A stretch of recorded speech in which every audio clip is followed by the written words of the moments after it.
Hello, and welcome to DCP SideQuest episode number 53. Once again, some interesting and crazy stuff has been going on. Very dark weekend in the gaming industry. But honestly, it's been going on for a long time. So it's more of a revelation of things coming to light that's been happening in the gaming industry. Finally, that's been needing to happen. So yeah, let's talk about it, guys. It's crazy because it started with the Destiny community, right? Yeah. It started with Say No to Rage and our community that we are so close to. And now it has expanded to people being called out on Microsoft, Twitch, Amazon, Blizzard. It's everywhere. It feels like almost every company has had someone who did or does work there who has been called out for sexual harassment, sexual assault, making people feel uncomfortable, Predatory behavior. being predatory. And I can say that I started making content on YouTube like 9 years ago now.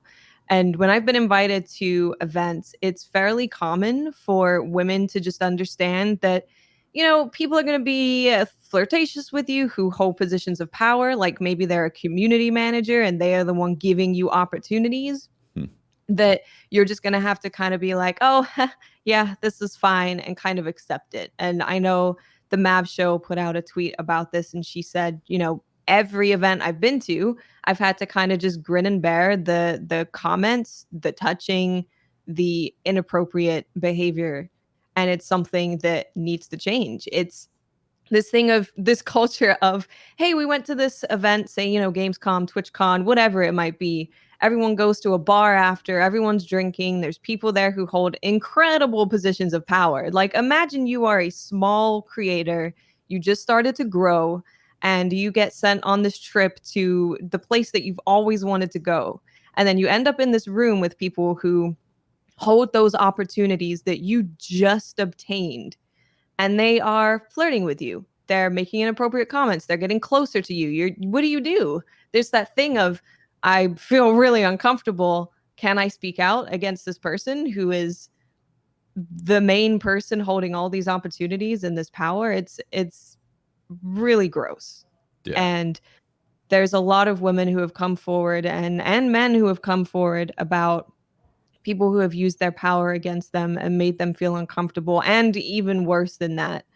And it's really awful and heartbreaking to see all of it, but I'm also really happy that they're finally able to speak out about it and hopefully start healing from what happened. And we know that this happened in Hollywood recently. Everything came out in the wrestling world about stuff like this, and we can't just ignore it anymore. It has to be a thing of, we can't let it die. The culture has to completely change. And the norm has to be that, if you see your buddy doing something inappropriate, you pull them aside and you're like, hey, don't do that. We don't accept that anymore. Yeah. And I really hope something changes. Yeah, it needs to change, because it's not just like, oh, suddenly we wake up and have a deep-rooted problem. It's like, this has been going on. It's been going on for a while in the gaming community, especially because there's like a bro culture that's like a bro culture, toxicity, toxic masculinity that's kind of gets bred from the early stages of adolescence and then perpetuated with online stereotypes and or online interactions, and a lot of people just say, well, that's just gaming, well, that's, people are going to say that they're going to be banging your mom while you play Call of Duty. That's just how it is. It's like, you got to accept it. Like, there's going to be some really awful things that are said. Well, guess what? I don't think you have to accept it. At a certain point, you have to draw the line and say, you know what? This is going to create psychological, sociological issues down the road for people and how they behave in communities. And you're seeing it right now. People grew up with extremely toxic behaviors online, and not all of them. I'm not saying everybody's grown up this way, but some of them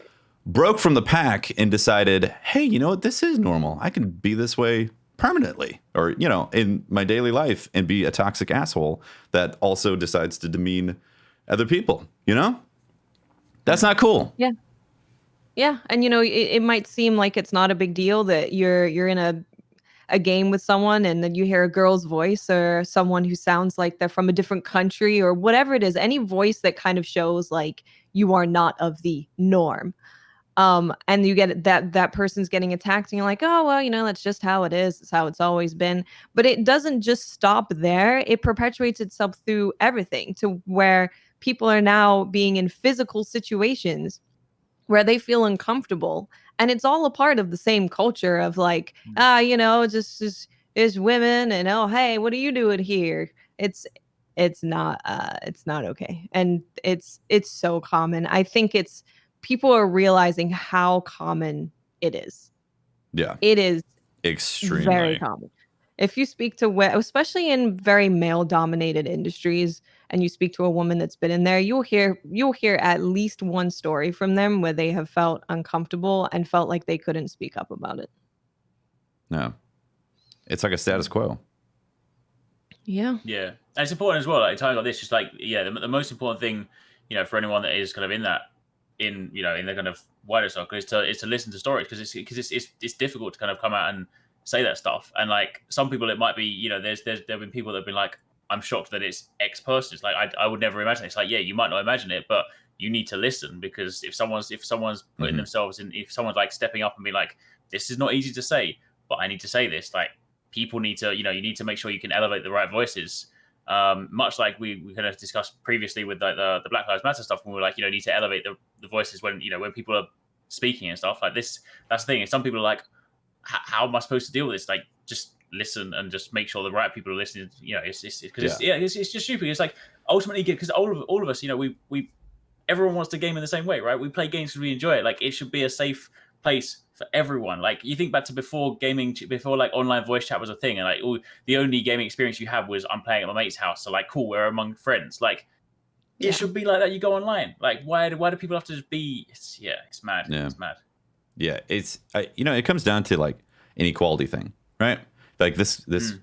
I feel like the Black Lives Matter event or movement exploding so much has also created the catalyst for all these things to come out in society to say, hey, inequality isn't just this one part. There is all kinds of inequalities that are happening in society right now. And it's come to a point where we're saying, you know what? Like, no, enough's enough. Enough of all this crap. Like, you have to stop and say, okay, why is someone treating the other person unequally? Like if your motivations are because you feel you're better, then it needs to be checked. And like I feel like a lot of this comes from those roots. Like they say, like what you were saying, like a woman gamer is going to get like just inappropriate stuff automatically, saying, oh, getting carried or sexual innuations and all that. It's like, it's because it's an inequality type of perspective, right? And it's just seen as okay, and people don't speak up about it, and they're like, oh well, I don't want to speak out, and then I become a target. And it's like the whole culture has to change of it's actually the other way around, where if you're being a dick, you get called out, and that's not okay, instead of, oh, this person's being a dick, so I don't want to go in on them, I don't want to be a target, just forget it, it's fine. It has to be flipped. And at this point, I know people are like, well, what can we do? Where do we go from here? It's really everyone, I'm evaluating, I'm looking at how I talk to people, how I consume media. Am I listening to all sorts of opinions? Am I listening to different people? Am I listening to everyone's stories? It's just about looking at yourself and saying, what have I done in my past that maybe I've made someone uncomfortable? What did I do that made them uncomfortable? Can I make sure that I do not do that again? And just really trying to make the place better. We have to make people feel comfortable and safe and happy. Yeah. And it shouldn't be that hard to do that. You shouldn't. For me, this is really, I really want to like self-evaluate, like you're saying. It's like, I really want to make sure that I'm not putting anybody in positions where they feel uncomfortable, like when we're at a con or when we're hanging out or whatever, like, I like it is like I had a conversation with my wife about this yesterday, and she's like, you just don't understand. You can go anywhere you want and not feel threatened at all times. And women have to always know that, there's always a threat of this. Always, wherever you go. And it's just fucking terrifying all the time. awful. I really hope some prosecution comes out of this too. Like, the stories of like people sharing underage girls on Discord servers and stuff, like that is illegal. Yeah. And that needs to stop Very illegal. immediately. Yeah. And I think the FBI and the police need to get involved in that right away. Seriously. That's fucking horrifying. There's been so much else that has come out from this too. It's really been, it started as this calling out this one person, and it spread to not just, people speaking out about stories of harassment, but talking about DDoSing, doxing, toxicity, racism, all of that has been going on in the gaming community. A lot of the time in the same Discords that have been called out for sharing those pictures. It's really just seems like an overall taking out of the trash of the gaming community and having to just wipe it all clean and start again. Because, you're looking at things, DDoSing is a federal offense. Doxing someone, I was reading the comments of this big article that was posted online, and there's someone who was like, oh, I guess now I know who swatted me 2 years ago. Swatting can lead to people dying. It's not a joke, and it's not okay. And these people have been protected by, I totally understand that, people are scared to speak out against those that are swatting people and doxing them and all of that. Of course, it's terrifying, but we really need to make sure, again, that everyone feels comfortable and safe to talk about this, that they have support, that they're going to be protected, and make sure this doesn't keep happening. Yeah. Yeah, exactly.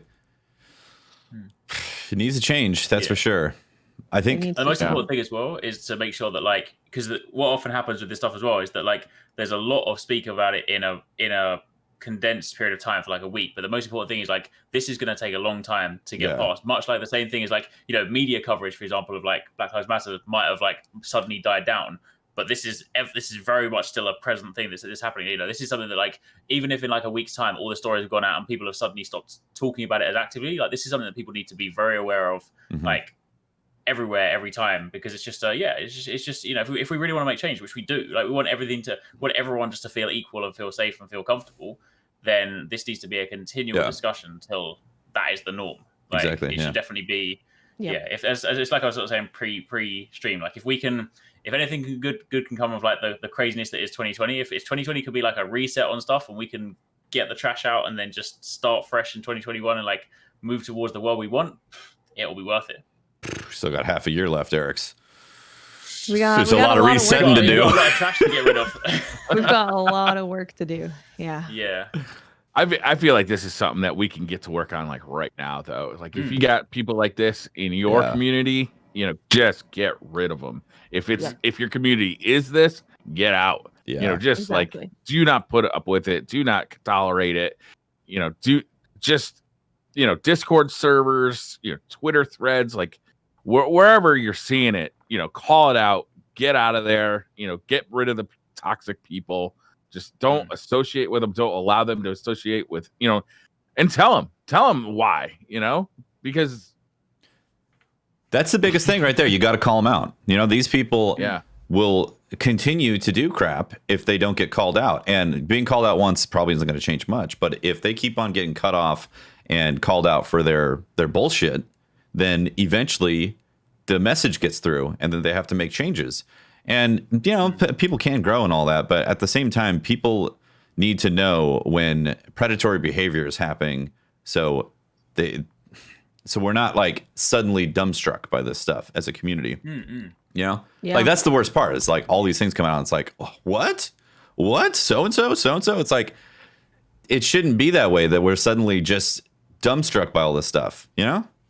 They should have been called out. We need to call people out at this point. We really do. And like you said, if they're in your community, call them out. Say, hey, that's not acceptable. We need to. It's all like we've been saying. It's all about changing the culture of don't protect them, call them out, and make sure they know it's not acceptable. Yeah.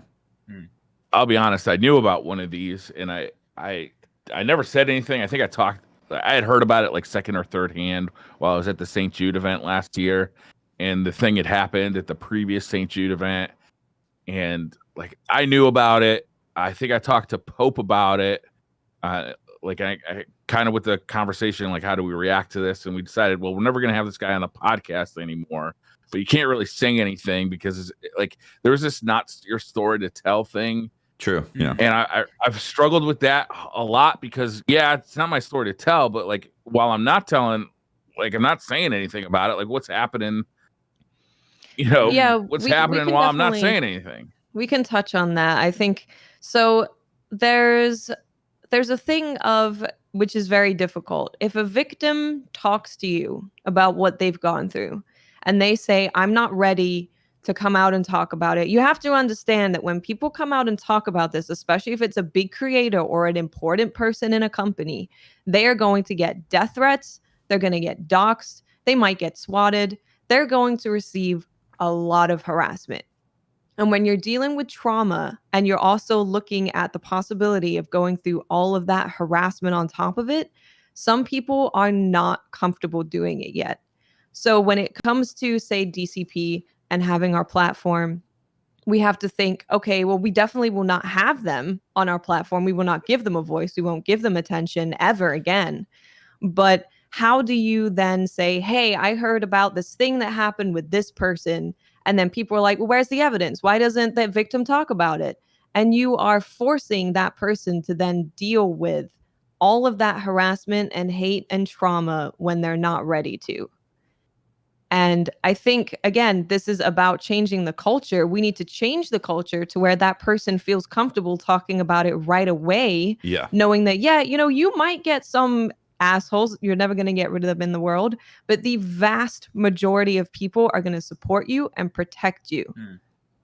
Yeah. Because the hate and the fear is what keeps people from talking out. You have this massive creator with this huge audience, and you don't want all of those people coming after you and telling you all of those things and being awful to you. And you're already going through trauma and you're being re-traumatized all over again. And you can't expect people to deal with that when they're not ready to. So I heard a story from a girl actually she has her story online and you can read it, but she was raped at an event and someone talked about it because she confided in them about it. She wasn't ready to talk about it. And they went public with it online, and it kind of forced her hand to speak about it, and it destroyed her. That's awful. She left streaming, her career, everything because of it. So you really have to think that, yes, it is awful that it can't be put forward and future people can't be protected from it happening, but you can't force victims to talk about trauma when they're not ready. We need to change the culture where they feel comfortable coming forward and talking about it. Yeah, I think that's the biggest thing right there, is changing the culture around it so people feel like they can call these people out and not feel like repercussions are going to happen to them in a traumatic way. Because that's, you can't, if it's not your story to tell, you cannot tell it to anybody. You have to operate with that knowledge, and like we did at DCP, cut that person out of any potential shows. And because once you start bringing something like that up, then it opens up the questions of like, well, what happened? Who, like, why are you acting this way? Like you have to guard that information if you're not the person and not ready to talk about it very specifically. And it's a tough balance, right? It is. Yeah. And with all of this, that it has been across the internet. It's like the gaming community's Me Too movement. But also with it did empower other people to speak up about other issues. And one of them was being a Black person working at Microsoft. I don't know if you guys read this, but I did. Yeah. There was someone in a meeting talking about Mixer partners. And they used an analogy of, well, they're like my slaves and I'm the slave master. She's the manager. The manager. Yeah. It's having this analogy. And then apparently there was an internal investigation about it. And they said, oh, well, nothing we can really do. Absolutely insane. I don't know how this is okay. And apparently this meeting has actually been recorded. So there is proof that this happened because they record their meetings when they talk about this stuff. How could you be that dense?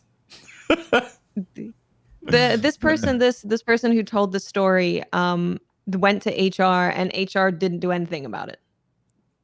Because you have to remember, HR is there to protect the company, not to protect you. That's the lie of HR, right? It's like HR pretends to represent you, but that's not their job. Their job is to protect the company. Yep. Yeah. So people were like, hey, Mixer, what are you going to do about it? Well, Mixer is dying on July 22nd. Yeah, so that's the other giant bomb of, well, I mean, that just happened recently. They dropped an announcement within hours of the show that said that Mixer is officially getting absorbed by Facebook, right? Yeah.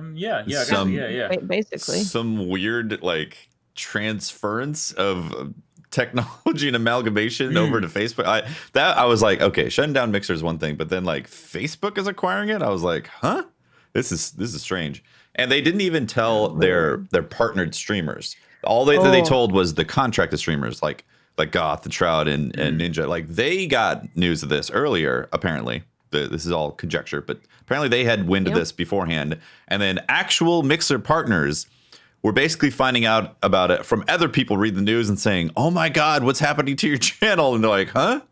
What do you mean? Yeah, there's pictures being posted on Twitter of people sitting there, Mixer streams talking to their community, and they're crying. They had no idea. They've built this community on Mixer. They had no prior warning of, hey, make sure that you get your pages set up on whether you want to go to Facebook or you want to go to Twitch, wherever you want to go, get things ready, be prepared, talk about your community. They absolutely nothing. It was just a bomb that was dropped on them, and that is inexcusable. That's disgusting. You can't treat people like that. Yeah. You can't do that. Yeah, that's slimy. Yeah, like zero warning at all. It's just like it's just super unprofessional. I mean, like, it'd be one thing if it was like, oh, like if the whole concept of making it a job wasn't a thing, and it's just like, it's something you do as a hobby, like playing a video game on a server, and they're like, sorry guys, server's being shut down. It's like, oh well, I guess I'll go find a new game. It's like, no, this is like, I mean, as much as people online might like to say, get a real job, like, it is a real job, right? This is people's livelihoods. It's just like to be like, by the way, you have a month to migrate your, and we, and people, I think a lot of people don't even realize that if you don't do things in the creation space, people forget. It's like, you may have built up an audience who may tune into you every single day, but a lot of people are, and I mean this in a kind of a respectful way, but when a lot of people they're tied to their platform, but the concept of moving platform, a lot of people won't necessarily always do. So like, you might be like on a YouTube channel and have like 5 million subscribers and be like, hey guys, I just made a new channel to talk about my cooking, and people will be like, okay, cool. And you think, oh, my 5 million guys are going to jump over this. Like, no, you'll probably get like a percentage of that, like 5,000 people might be like, cool, out of goodwill, I've swapped over. People don't just migrate one for one. So it's not even just a case of I could just pick up and just suddenly create a Twitch channel tomorrow and we'll be back on our feet. It's like, that's tough. That's tough. I mean, to build anything in any of these spaces, Twitch, Mixer, YouTube, anything, it takes grind. So there was a community over there too. Like when I've been to like cons and to events, you can see the Mixer people, and they're representing hard, and they're proud to be on Mixer because they felt like a small group of underdogs that were all sticking together, and like they technically they were like too. That just the numbers in the streaming sphere, it's like they are the underdogs, it's to me, even though I wasn't part of that community, it's gonna be sad to see that break up, because they were proud. There was strength in their like kind of love for each other, I felt like, and that's well, it's also really because it's like they always say, like, competition breeds excellence, right? And like, I know Twitch as a platform is definitely not in any way perfect, right? But it's like, Mixer did a lot of things. They had like a lot of features that were people actually quite liked. And people sometimes, while Mixer wasn't perfect, sometimes people would look to Mixer and be like, oh, I wish Twitch would do this kind of thing. And then, you think to yourself, and while Mixer was not comparable in size, it's like by having someone in the space that's doing that, suddenly it kind of puts the pressure on like another platform. But then with it gone, it's like, I mean, people are, respectfully, people are not going to look at Facebook in the same way because it doesn't have the same. I saw a post from like a community manager say who's just sort of like, just one thing for people to know if they're moving to Facebook. Like, Facebook doesn't have all the same numbers and tools. So if you're doing things with like companies and stuff, it's a lot harder to report that stuff. So it's quite hard to kind of spin sponsorship deals and stuff with that, which is obviously important. Also, I deleted my Facebook account like 10 years ago because I didn't trust them then. I know. Like right? I was terrified of them then, and I think they're worse now.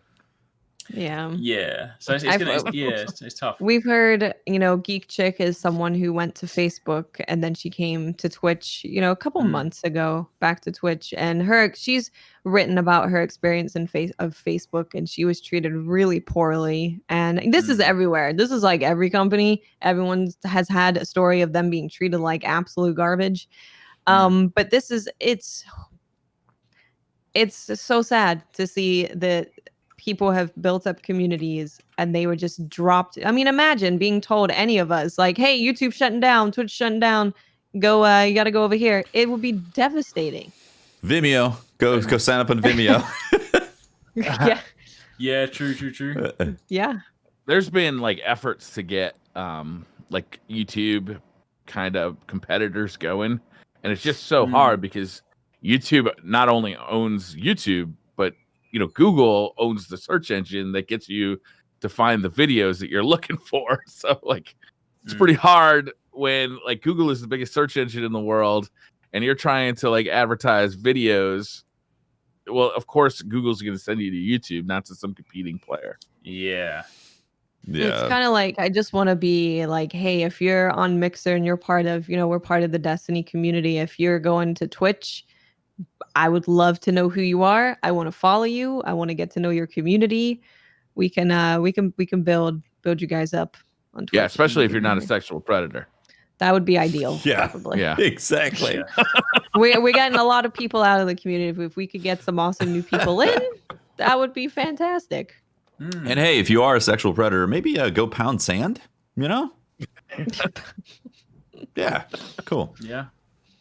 Yeah, I hope the FBI comes and pounds on your door, frankly. I hope so. That BSK server stuff, like I honestly, like I am so hesitant to ever like have young people get arrested and like ruin their lives for mistakes that young people make. But man, this stuff is awful. That's some heinous stuff. Vile. Man. Yeah. There comes a point where you're like, everyone's been young, everyone's been uninformed, but I think we all at 16, 17, 18 knew that posting underage girls' pictures in Discords that they shared with you is not good. I think we all know that's not a good thing to do. Yeah. Well, Discord didn't not exist when I was that age, but we knew not to share child pornography. Right. That's not new. It's not new. It would have been a red flag. Always been illegal. Yeah, that would have been a red flag regardless. Yeah. Yeah, that's insane. That's some god awful stuff. And I mean, that's pedophiles. Yeah, exactly. They made their bed and they're gonna have to lie in it. And I hope that they have some sort of legal repercussion happen for that stuff because it's awful. Yeah, it's really awful. And there's some good points being made in chat where the OPG group, which was a management company for content creators, came out that someone, his name is Omid, has been really awful towards women. So a lot of people who were represented by that company, that management company, they have now left as well. So imagine you're a Mixer streamer, you were part of that group, you're being kicked off of Mixer, and now you don't have a management firm to represent you. Omid is their CEO. So yes, it's a big deal. There's so many tweets. So many tweets over the weekend. Don't be an asshole. I've decided after thinking for a long time, I'm ending my relationship with OPG. Just one after the other. One after the other. One after the other. Yeah. It's being like everyone's left. Yeah, that's wild, man. Someone raised a good point. I think someone sort of tweeted, like, I don't know the specifics of it, but someone sort of said that like it's not just him, but like his family owns the thing. So by him saying I'm stepping down by CEO, he's not saying I'm shutting down the company. I think he put out a tweet to basically say, it was me that did the bad things. Like, please don't don't kind of make the company suffer because there's people that work there. And obviously you respect people who do work there, but it's also a bit of like an underhanded thing. It's like, I'm going to step down as CEO. But by the way, I'm still going to get money for this under the table. It's like, basically, you're just announcing early retirement. Like, that's not really an apology. The apology should be, I've messed up. This company's gone. Like, yeah, exactly. Crazy, right? Crazy stuff. There's other things to talk about, obviously, but like Twitch also has, there's things in Twitch and Twitch management not following through and looking into things and persecuting, and just, it's not just what I'm trying to say is not every there isn't one platform that's like, oh well, this platform's okay. It's like permeated in all these platforms. It's crazy, right? This culture, yeah. It needs to be looked at. It needs to be rectified. It needs to be it needs to be rooted out, man.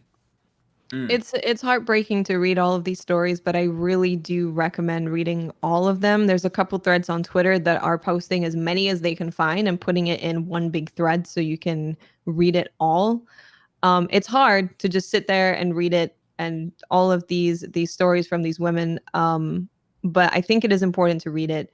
It is heartbreaking, but hopefully from their pain and their suffering and any trauma that's happened, real change can happen. Exactly. Yeah. So that if there is some douchebags out there in other communities and going around doing bad things, that we immediately call them out and they get pushed out of any job and any community, because it's not acceptable. We can't let this keep happening. If you are affected by their stories and you are devastated about their stories, you should want to push for change.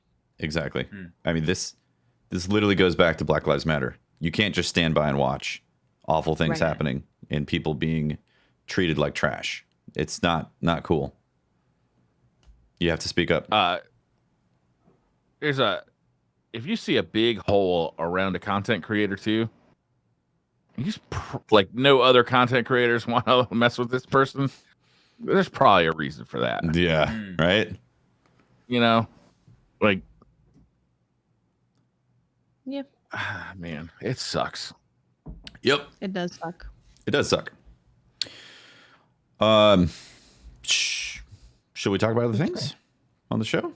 We want to talk about a very positive and inspiring game, Last of Us, that is great to play during all of. Yeah. We want to talk about a lighthearted story about not really loss and love.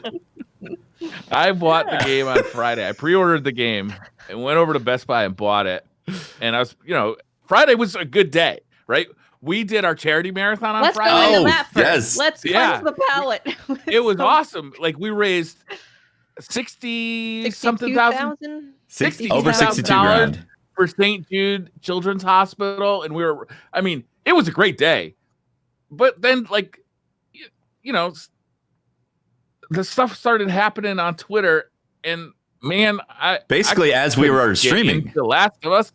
As we were streaming, it was all. I didn't know about it until afterward, but I saw it maybe. I think it was 2.5 hours or so into our block. Lono got banned. Things happen. Yeah. Yep. Lono and Sano Rage, the names got banned in the chat, and I was like, "Yep. What's going on?"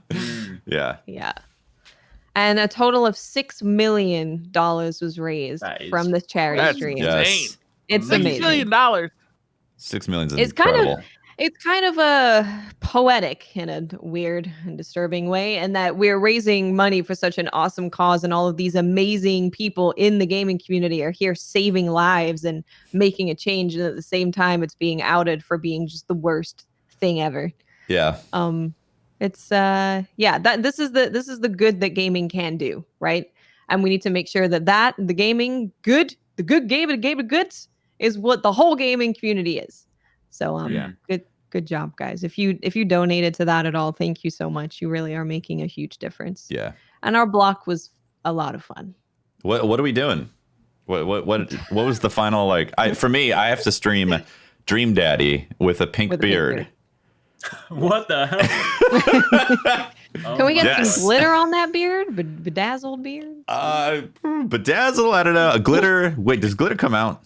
How long does glitter stay in? I mean, if you have a beard, it takes forever. You think it's gone? No, real quick, easy in, easy out. A little bit of head and shoulders in there. You're good. I'm gonna be ordering my oat milk latte, and someone's gonna be like, "Is that glitter?" And you'd be like, no. Why is your beard so shiny? I can see. I moisturize very well. Yeah. Damn right, it's glitter. I've also I'm gonna be hosting a DCP episode as Alf. at some point. That's gonna be. I assume that's gonna be our cosplay episode. So we Yes. don't know what Yeah, others yeah, are doing. yeah. I'll probably do my Mitsuri cosplay during then, because why not? Sure. Sure. It's great. I told my mom that I'm gonna get my hair cut and dyed to be like this anime character, and she was like, okay. And I was like, it means having bangs, and she's like, don't do it, dear God, don't do it. Oh no. So Do they make like temporary bangs? Can you do that? so if it's really bad, we'll just clip it up with a clip. No one will ever see it again, and we'll forget it ever happened. Oh dear. Oh man. I'm gonna And have we to need find to something good. You guys are do- bringing the heat, so I'm gonna have to find something good. Oh yeah, you gotta get planning, Bray. Yeah. And we have a raid-a-thon with all of us Yes. being warlocks and complimenting them. Oh, horrendous. That sounds It's horrible. gonna be a tough one. Exactly. Worst class in the No, game. Like, I'd rather dye my beard pink. you probably have more luck just playing as a Titan with no gun. You were a warlock.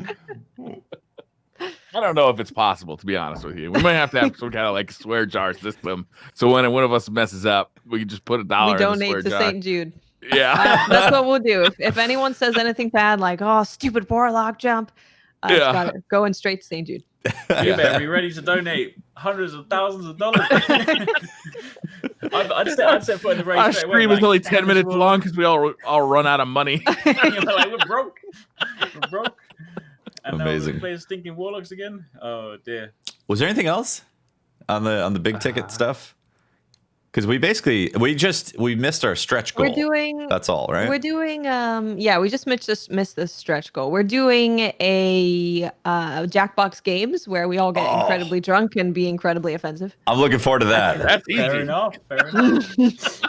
I've been wanting to play. That's a Friday night. I've been wanting to play the Jackbox games with you guys for like a couple years at this point. I think It's that's gonna be gonna be amazing. great. Yeah. I'm What hoping is we this? Is this a US custom? What is a Jackbox game?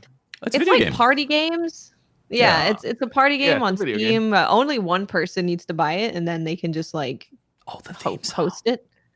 The theme song is That's happening. right. Yeah, but it's things like you'll write jokes using each other's words that people have thought up. You're guessing like who is Okay. the alien on a ship and stuff. It's just party games Oh, and cool. being drunk. That's gonna be fun. funny. I'm definitely looking forward It's to gonna that. be a lot of fun. And Yeah. and I'm officially for real, Yeah. absolutely gonna make a DCP live theme song. We didn't talk about SideQuest. Maybe SideQuest will get one too. I don't know. We'll see. SideQuest Ooh. needs a custom jingle. It just needs a That's- jingle of SideQuest complete. We need a Yeah, SideQuest yeah. complete jingle for I sure. feel like we need two. I feel like we should start beginning SideQuest with like we've accepted a quest, so it's like mission start. Okay. Yeah. Oh, yeah. You know Yeah. how like when you go on a quest When on you- Monster Hunter, it's like Mhm. doo-doo, and then when you finish, it's like I can't remember what it is. I should know this. I was like like a fake the- Monster Hunter fan. I can't What's the remember. sound? What's the sound that Link holds up? Do do do do. Yeah. There you go. Can we sample Briar's laugh in this song? Just Yes. the giggle. Maybe. Yeah. That's a possibility. That'd be Yeah. amazing. Oh, So- and we have to play Trials on PS4. Oh, I Oh, blacked right, that I one forgot out. about that one. Completely blacked that out of my memory. Yeah. Same thing with the Warlock one. I actually decided I'm going to set up the stream in my living room for that. So my whole family gets to see my embarrassment live. Nice. Oh, great. Amazing. And you Can make you them show them nauseous. their live That's what a PS4 reactions? is. Yeah. You'll also make them nauseous as well in the 30 FPS, 75 field of view.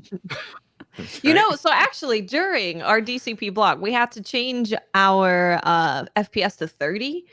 It was not that bad.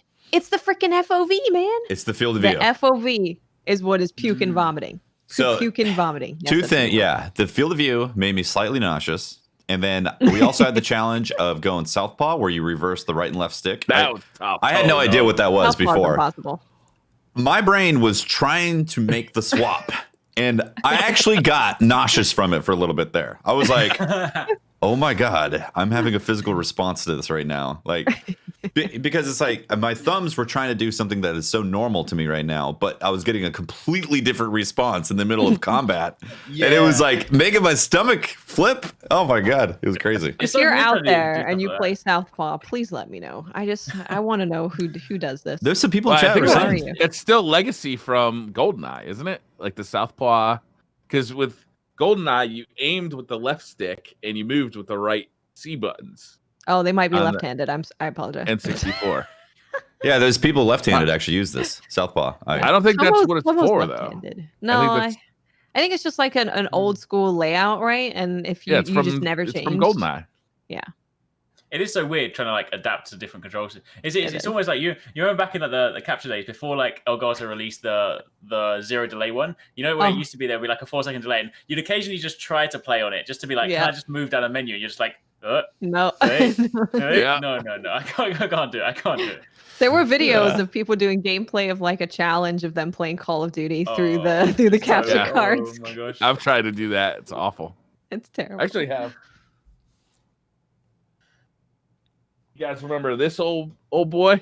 Yeah. Yeah, I still have one of those. Yep. A 60, HD I 60. remember that. Good old. Yeah.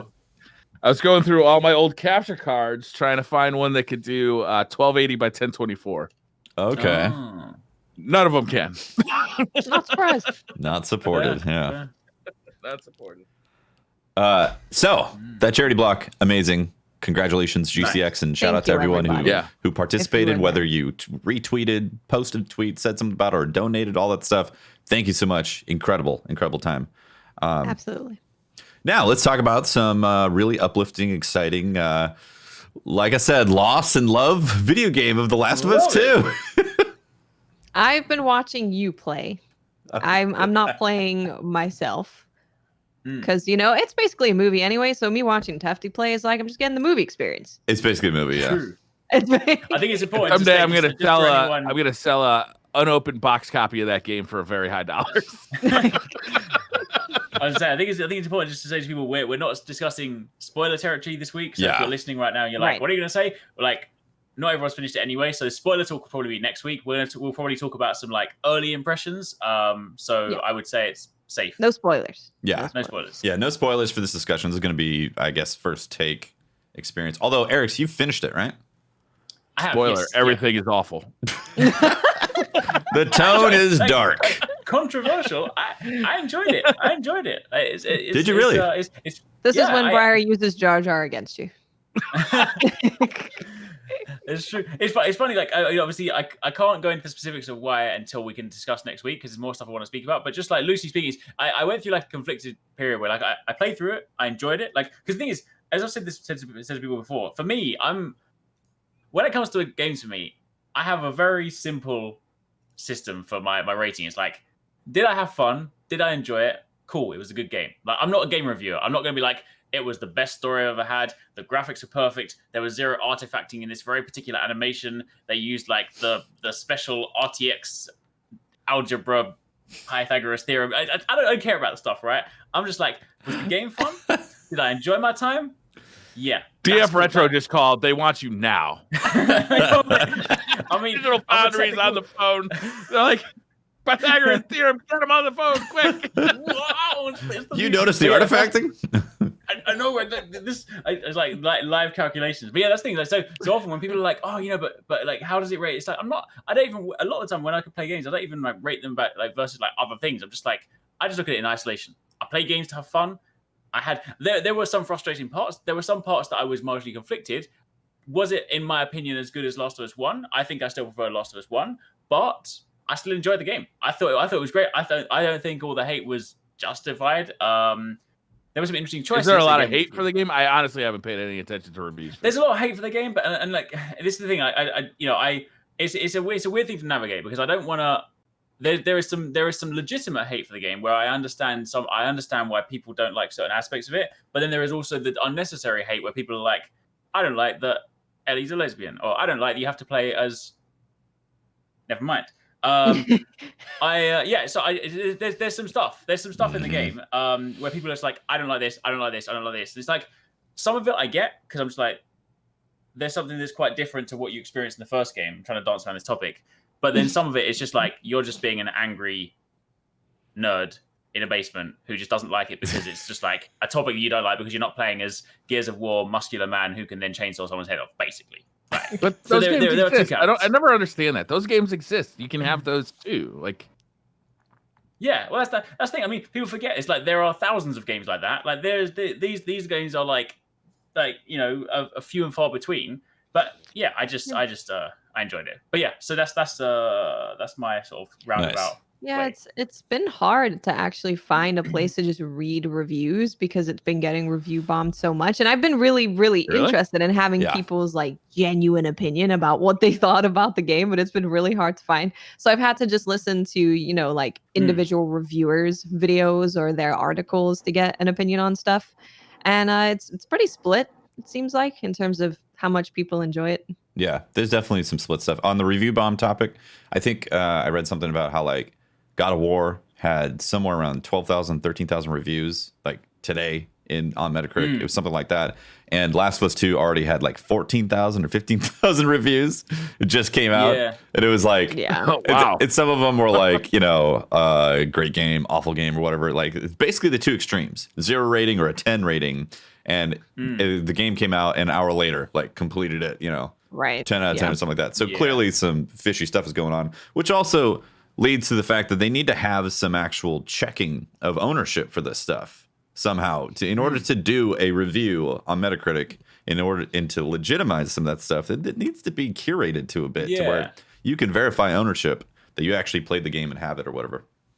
But yeah, people were just angry across the board, right? Because I mean, it's like you know how like if you upload videos on YouTube, you know they've got this new thing where it's like, oh, it's not new, it's been around for like a while now. Where it's like you get like a percentage number that sort of shows your like dislike rating, right? Like you know, generally speaking, and this I've seen like across the board for like most channels, like anyone that does reviews, other stuff, and also we did it as well. We uploaded just some gameplay from the very beginning of the game. Something super simple. Like most of our videos are like 96-97% like dislikes, so you know it's just generally quite positive. This was 68%. That's a red number. People were just like, I hate it. It's like, okay, man, okay, you know. But it's crazy. It's crazy because a lot of people saw those leaks before, and I'm just like, I don't. And again, I completely get, because I never want to generalize. So like I get that there are countless people that have legitimate gripes with the game, but then there's some people that are just like, I haven't played it. I read the leaks, and that tells you a segment of the story, which actually in reality makes up probably about 90 minutes of, and the game on average, you're looking at around 25 hours. I did it in 18, but like if you're doing some like exploring stuff, like you're looking at 25. Like the leaks apparently make up of, I think, I haven't looked at them myself, but people have said it makes up about sort of 90 minutes of the game. So it's not even a huge chunk of it, but you've decided on the leaks alone that a series that you've been looking forward to for a very long time, you're going to completely discount and say it's terrible when you haven't actually played it. Yeah. Like, makes no sense, right? It just seems kind of crazy to me. But yeah, let me ask you guys a question, because you guys, Eric, you finished it, and Tefty, you're what, 8 hours into it? So yeah, I'm about halfway through the game so far right now. Okay, so you're about halfway through. One of the first game was oppressive, but there was always the hope, right? That like you know, Ellie and what's his name? Joel were traveling, and there was a goal and there was hope, right? At the end of the journey, there was hope. There was a light at the end of the tunnel. I don't get that impression from this game's story. Am I getting the right impression? Like, this is much darker. Yeah. So on a just, I don't think this is really like spoilery, but it's basically a revenge story. You know, like the tone is set up to be revenge for events that take place. And yeah, like I think that's part of my criticism with it so far, is that the story beats are forced to a degree. Like I like the characters, I like the voice acting, and I like the dialogue that's in between. But the large arcing story beats seem to be forced for for the reason that this is happening. And yeah, you know what I mean? It's like the original had this the setup that made you feel like, okay, I can get behind this crazy circumstance and why these are happening to reach that end goal that happened in Last of Us 1.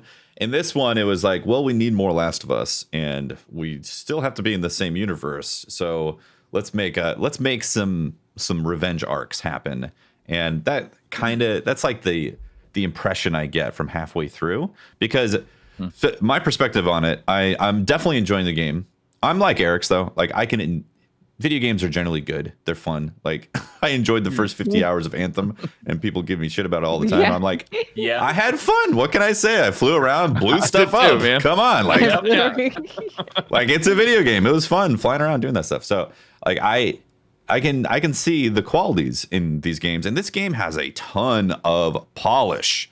I'm talking a ton of polish. Like the animations alone are insanely good. Then you have texture maps, all the environment art, the ambience, the when you put the gun on the crafting table and she pulls out all the stuff and the sounds, like it is extremely visceral. Like her moving all the stuff. They did really good on all of that. Yeah, for sure. Yeah, the lighting, texture maps, sound design, animations, like this is some incredible top-notch type of stuff right here. And the voice acting, I think the voice acting is great. And again, like the dialogues that happen back and forth, I think those are all awesome. And I actually enjoy the combat too. I've been playing on Survivor for the first 6 or 7 hours. I played it all on Survivor. Hard mode? Yeah, that's the hardest you can do in there. The AI is actually pretty smart. Somebody had said it's like Division Hunters when you're playing against humans, Wow, okay. And I think that's actually pretty accurate. They will flank you in ways that you don't expect, and they will be pretty quick. And it creates a really nice heightened sense of, oh, I'm not safe in any angle. I have to be on top of it. The next day, though, I went into the settings. Someone had mentioned, I think it was French Toast in my chat, had mentioned that you can actually adjust the resource economy from Survivor to lower, so you get more bullets. Because one thing that happens with the Survivor mode is everything becomes scarce in terms of resources, so you hardly have any bullets to shoot. Or when you do find a bullet, it's one bullet. Here's one bullet. It's like, oh, okay. So that's another aspect that's really cool, is that you basically have 5 dimensions of difficulty that you can adjust. It's not just going from easy, medium, or hard, or whatever. Like you can go in enemy AI, you can adjust their difficulty. You can adjust your helper AI, how dumb or fantastic they are. Like they could be incredibly good if you lower. Yeah. There's a lot of settings. I saw a video that was specifically about the settings, and just when they were streaming it, they were just trying it out and seeing what it was like, and they turned your like sneakiness level up or something, and it made it to where if you're crawling, you can crawl right next to the AI and they have no idea. So it's just going around like, I'm a sneaky snake. Snake, just crawling around everywhere. I may turn that on. Hilarious. I am so bad at stealth games. It's comical.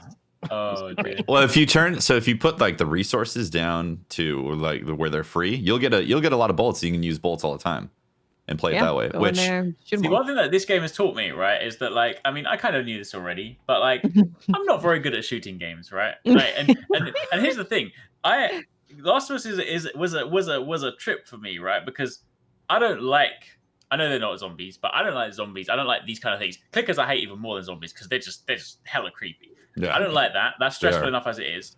I'm bad at shooting. I've always got no ammo. So every time it's like, right, there's a situation here. You got 3 bullets. You got to make them count. I need to miss 3 bullets before I can hit. I'm just this sounds like just the game for you. That's why I finished the game so fast, because a lot of places I was like, you know what? So this cool thing, because obviously you can do the stealth stuff. The one thing I am good at, I like stealth games. I play a lot of Hitman and stuff like that, so I like a lot of like stealthy kind of things. So my approach to most things was, I don't actually need to kill anything here. Let me get this brick, throw it in the corner. They all rush over there. I'm going to rush that door, hold triangle on the door. By the time they've realized I'm there and they're running towards me, I'm through the door. I'm like, this is great. I swear I killed very few people. It was basically a passive playthrough, because unless I had to kill someone, I was out of it. It was great. That's I will say, looking at these games, Tefty, when I'm seeing you play it, I'm like, this is almost too real and I don't like this. So I was like, okay, as we're progressing into better and better graphics, maybe we just turn all games to be super anime games, and we Mhm. stay What? away from the super You just realistic. come on over to my house. Too I got much. the SNES hooked up. There we go. We'll play some Super Go Mario. back in We'll time. laugh. We'll have a good time. So I was like, oh, that's this person's face is so real. yeah. I just That- downloaded Monster World for the Switch. So- It's very perfect. colorful. The realism in the game is also one of those things I think can polarize people because they Yeah. it's very glorified violence. You know, like there's this like heartwarming real story being told, and amidst all that, there's some pretty extreme violence that like I think will turn off a lot of people. It'll kind of be like, oh, you know Some of what? the sound design as well. It's just You a bit know like, what? Too much. yeah, it's You're gone yeah, too it's- far. I want to shoot people, but definitely. not real looking people.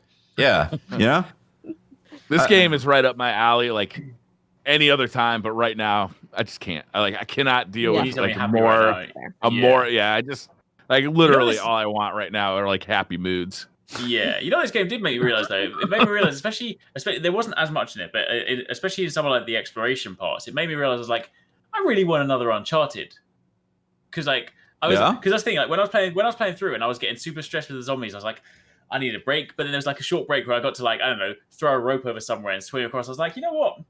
Give me this, but Yeah. Uncharted. So I'm not being chased by zombies. I don't fear for my life, and the biggest danger is potentially some archaic boulder that might come out of a tomb because I've tripped a lever and I've got to run for my life away from a boulder in Indiana Jones way.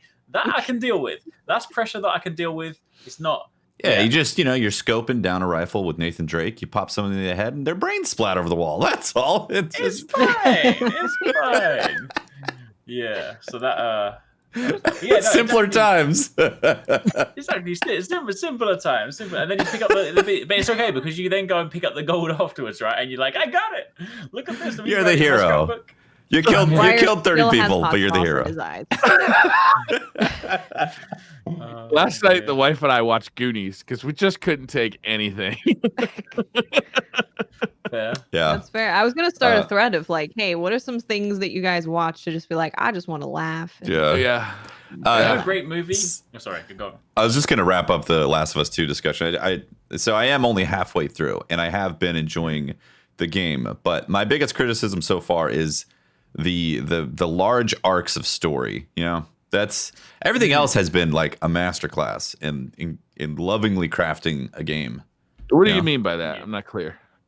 The large arcs being the like forced revenge narrative that's going on as to why the events are taking place. Like you said, like in the first Last of Us, there was this reason why things had to happen, and you're like, well, okay, I'm gonna buy this because these things have to take place because we got to get to this end goal, and they've made a revenge arc on it, and like I don't know, in a post-apocalyptic setting like that, where it's already been bad for years, like some of it stretches a bit too much, and you're like, well, or things line up a little too perfectly, and you're also like, well. Yeah, true. Yeah, no, it's definitely there were definitely a few parts that did feel like that. I think that's also partly why I ran through a lot of encounters because I just wanted to get to the next story beat. It's kind of something that, to a degree, Uncharted 3 suffered from because I love Uncharted. Like, Uncharted 2 is one of my favorite games. But then Uncharted 3 had this weird section where like there were lots of times where I wanted to experience the story and there were just unnecessary, like, here's another gunfight. I was like, you kind of didn't necessarily want that. There were a few parts in Last of Us where I was like, yeah, I mean, I was chatting to my friend this morning. He was like, it probably would have benefited from just like being a 16-hour game. Like, just that would have been a good time frame for it. But there is something that we'll wait until next week to discuss when we have like a spoiler chat. That I didn't see it this way until I was chatting to someone today. And then when they said it this way, I was like, actually, it's quite a good point. And it kind of almost validates some of the frustrations you get by the parts right now where you're like, this is annoying. But then when you look at it in a different way afterwards, you're like, actually, I understand why now. So yeah, we'll have that discussion. I love the dancing around sports. I was talking to a friend about a thing in this one time in the situation, and then he said the thing about the thing, and I was like, oh my god, the thing is totally different.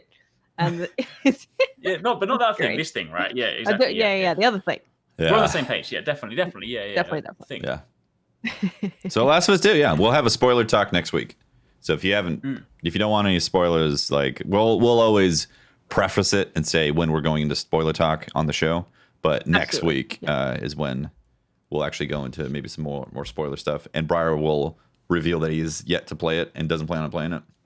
Did we? I'm sure it'll come talk- out on we- PS5. True. Did we say that Cyberpunk was delayed? We haven't talked about that. But that was yeah. when was that? Recently, I don't know. It was announced, I think, last Friday. Been a long Friday. weekend. Friday. It's now in Long November, which weekend. basically, yeah, true. Which basically means that they've delayed it to when the next gen consoles are rumored to be coming out. Because a lot of the time people were thinking it might come out before, and then you'll get your post gen upgrade. I think basically they just want to be in a position where you can then say, "Hey, here's a launch value proposition. You can buy a PS5 and you can buy Cyberpunk or an Xbox Series X." And you can buy Cyberpunk, so I think that's the thing. But will I'm the happy game to ever wait. come out? Find out next week. Yeah, will it get delayed again into 2021? Maybe Cyberpunk is be like, you know what, 2020 had enough of you. We don't want to be tarnished with the name of 2020. We want to be 2021. When they look at actually- the history books, we want it to just be like Cyberpunk was a great game. That's all that happened that year. Cyberpunk was great. And then we're like, you know what? Actually, since we waited till 2021, we might as well just wait till 2077 because then we're in the right time for the game, right? Yeah. I won't mind waiting a little bit longer. Cybernetic connections, you experience it in your brain. It's great. Exactly. But by that time, they can download the game into their mind. It'd be great. Beautiful. Stick a USB back in your back of your neck. Like, yes, I'm in Cyberpunk. Yeah. You'll be the punk. Yeah. Like you have to have 5 petabytes in your brain to hold all that information in there. Exactly. Yeah. Johnny Mnemonic. Oh, man. Yeah, I'm not surprised. And also, it helps with organizing some of the titles because I was worried about it being butted right up against the new Destiny release. Like basically 5 days to play a massive game of Cyberpunk and then play Destiny. That was going to be a hard feeling one. like I have to rush, man. Oh, it's the worst feeling. 'Cause I'm like, I want to do all the side missions. Like, oh, this person looks interesting. I want to do their side quest. And then it's like, oh, I can't do that because I got to go fast. Yeah. Yeah. I want to get up and pee, but I can't because we got. You don't have time to go pee. Yep, it's true. Time. There's no time to pee. Exactly. No peeing. So yeah, that happened. What else? We're running up towards the end of the show here. I played Rocket Arena last week. Oh, sorry, you go. I was gonna say there was some non-gaming news about Apple, and about how they're moving away from. They've officially announced that they're moving away from Intel architecture, and they've announced OS 11. This is in 20 years it's been OS 10, and now it's officially OS 11, and they're moving completely away from Intel architecture into their ARM architecture, and they're developing their own silicon. That is what's in iPhones and all that, iPhones and iPads. Yeah. Does this mean they can charge even more for it? I wondered that. Does this mean that when it's released, my phone will drain battery 20% faster? Perhaps. Does this mean they can finally build their own USB-C cables, or are they going to create like USB-D or something just to troll with us? When they switched from IBM architecture, from the PowerPC architecture to Intel architecture, it was a mess. Like they did it as smooth as they can, but it was a mess. Like a lot of stuff just didn't work anymore. They had this thing to recompile, and they're doing it again too. They're like, "Oh, choose your compilation. Go to Intel or ARM." And it's like, yeah, right. That's not going to work. That. Yeah, no. You're not going to want to be an early adopter on this. I'll tell you that right now. No. No. If you were thinking you need a Mac for production work for the next 3 or 4 years, buy it right now. Because buy a PC. Better. This is a big. So they just announced, or it was like last year they did the new Mac Pro, right? The cheese grater. Yeah. The 30 some odd $1,000 cheese grater that has Intel server architecture. And now you don't have to spend 30 grand on it. Well, if you want to kit it out, and now they're moving away from Intel architecture completely with their software. They're updating the operating system to.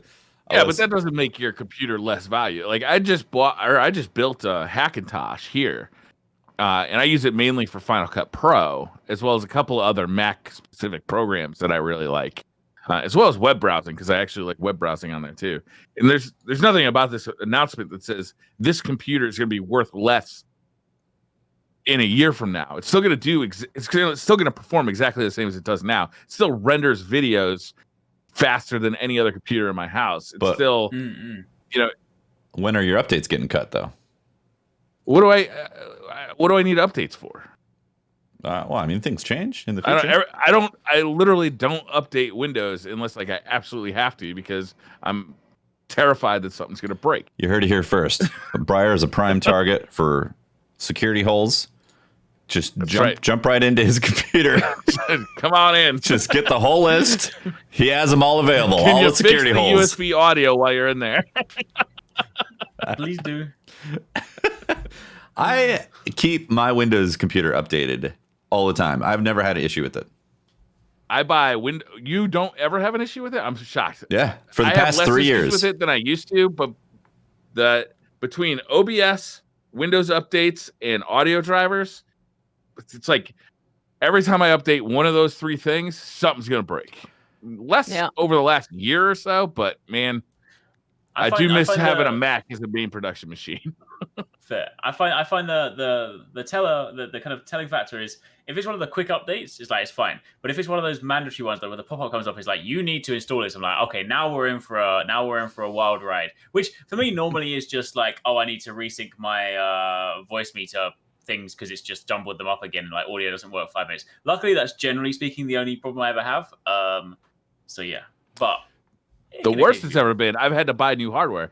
I used to use Focusrite audio. Those drivers called DACs. Those drivers were bad. I used to use Focusrite, and after a certain Windows update, every hour or so, my voice would turn into like a robot voice. So I had to just go out and spend a couple $100 on a new audio. First generation of Scarlett interfaces for Focusrite were bad. The second generation. That was the second generation. Oh, that was second gen? Interesting. Yeah, the first generation had that problem too. I ended up moving to Steinberg, and Steinberg has better driver support. See, a lot of the times, you can blame this on Windows, but it's really the companies that don't support their drivers correctly. Yep. Like that's the biggest thing. It was working before the update, though. Yeah. Well, I hear you, but it was working, and then I did an update, and then I spent a week fixing it.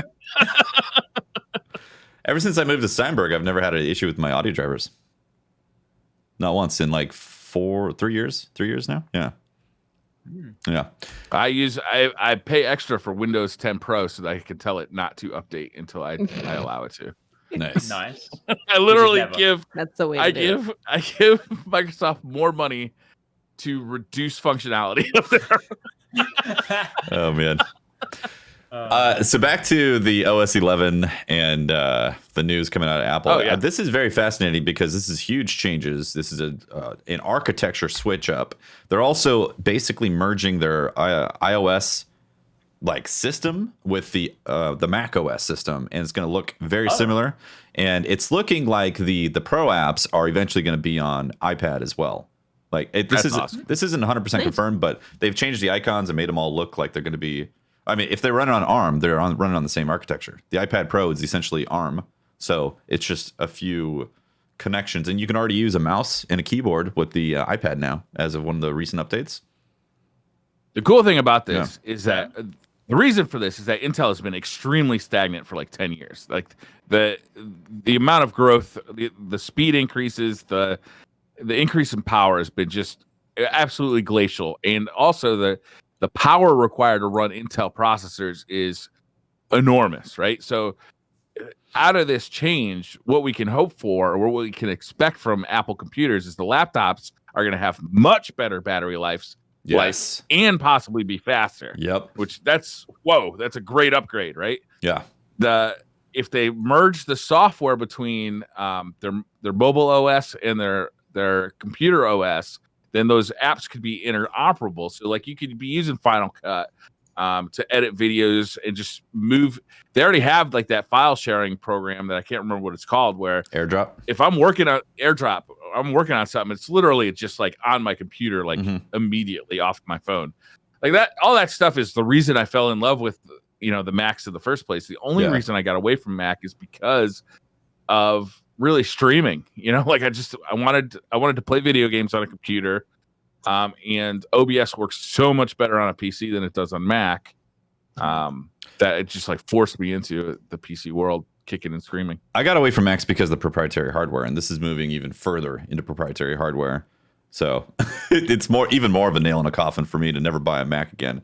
But I do like the iOS system. I like that. I like the iPad. I have the iPad Pro. I think it's great. the 2018, and I actually tried LumaFusion for 4K videos on there, and it does an amazing job of being able to edit 4K videos. I mean, amazing job, better than most basically MacBook Pros that you can buy right now.